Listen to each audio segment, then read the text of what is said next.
गुजरात पर सबकी नजर और नजर इसलिए कि अब सवाल यह हो रहा है कि सरकार तो गुजरात में बीजेपी बना रही है, लेकिन क्या 37 सालों को पहले का रिकॉर्ड 149 जो कि माधव सिंह सोलंकी के नेतृत्व में कांग्रेस ने बनाया था, क्या उसको ब्रेक करने की स्थिति में बीजेपी आ चुकी है? क्योंकि अमित शाह ने खुद कहा था कि इस बार हम 149 को ब्रेक करेंगे। पंकज भाई, रिएक्शन आपसे चाहूंगा। क्या मान ले कि गुजरात अपने आप में वो इतिहास रचेगा जो 149 प्लस होगा? देखिए, गुजरात एक ऐसा राज्य है, हमेशा पायनियर रहा है। 1975 की जो इमरजेंसी आंदोलन से लेके अब तक के अगर हम देखें तो गुजरात ने हमेशा राष्ट्रवादी विचारधारा के साथ हमेशा आगे बढ़ी है और हमेशा कांग्रेस को नकारने का काम किया है। और उसके बावजूद भी अगर मुझे लगता है कांग्रेस सबक नहीं सीखती तो ये कांग्रेस का सबसे बड़ा दुर्भाग्य यही है कि कांग्रेस आत्ममंथन न करती और केवल एक परिवार के गुणगान करके जिंदा रहने की कोशिश कर रही है।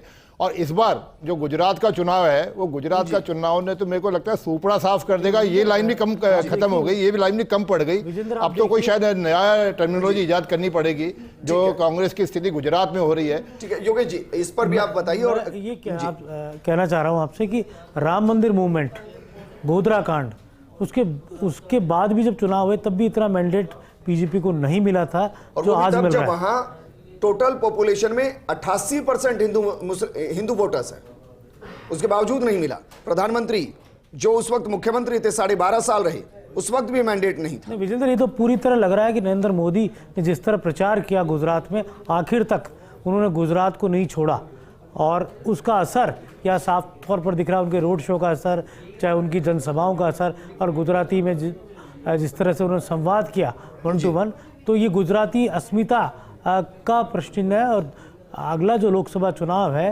उसकी एक तरह से परिलक्षित होता नजर आ रहा है। अस्मिता शब्द आपने एक अच्छा इस्तेमाल किया क्योंकि प्रधानमंत्री मोदी गुजराती हैं, वो जाकर वहां कहते हैं कि मैं आपके बीच का आदमी हूं, वो जाके बताते भी हैं। क्या वो एक फैक्टर यहां काम कर गया कि जिस तरीके से लगातार प्रधानमंत्री मोदी को हिट किया जाता है और ग्लोबल लीडर के तौर पर उनको वैश्विक पहचान मिल रही है और वैश्विक पहचान के साथ गुजरात को पहचान मिल रही है, उसका रिफ्लेक्शन ये है? देखिए, बिल्कुल आप देखिए, बीते कुछ सालों में जितने इंटरनेशनल प्रोग्राम्स अगर कहीं हुए हैं तो गुजरात के अंदर हुए हैं। कोई भी बड़ी तस्वीरें दिखाते हैं सर, एक बार गुजरात की तस्वीरें दिखाते हैं, जश्न की तस्वीरें देखिए सर।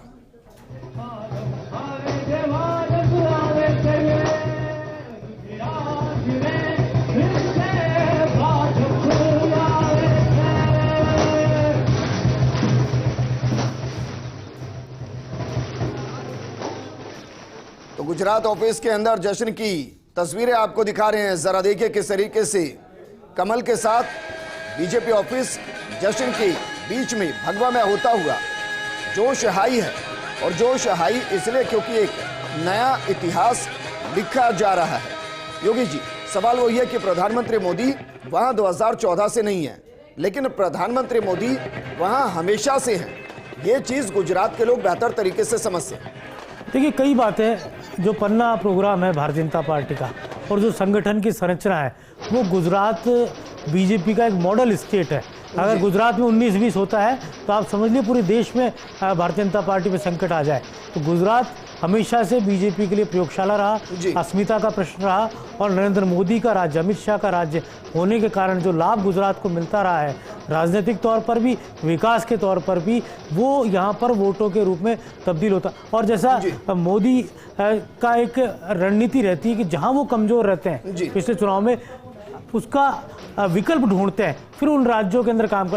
पिछले चुनाव में आपने देखा सूरत एक कमज़ोर पॉइंट रहा था, वो बेल्ट कहा जा सकता है जो राजस्थान से छटा, जो ट्राइबल बेल्ट था, जिसको हम कहा जा सकता है राजस्थान का दक्षिणी राजस्थान कह सकते हैं, बीजेपी गुजरात का पूर्वी इलाका कह सकते हैं, वो कमज़ोर रहा था। इस बार उस पर बहुत ध्यान दिया। और आपको ध्यान है, मानगढ़ इसीलिए आए थे नरेंद्र मोदी कि वो ट्राइबल के अंदर मैसेज दे, और मानगढ़ की जनसभा से उन्होंने गुजरात को साधा था, जो परिणाम में तब्दील होता है।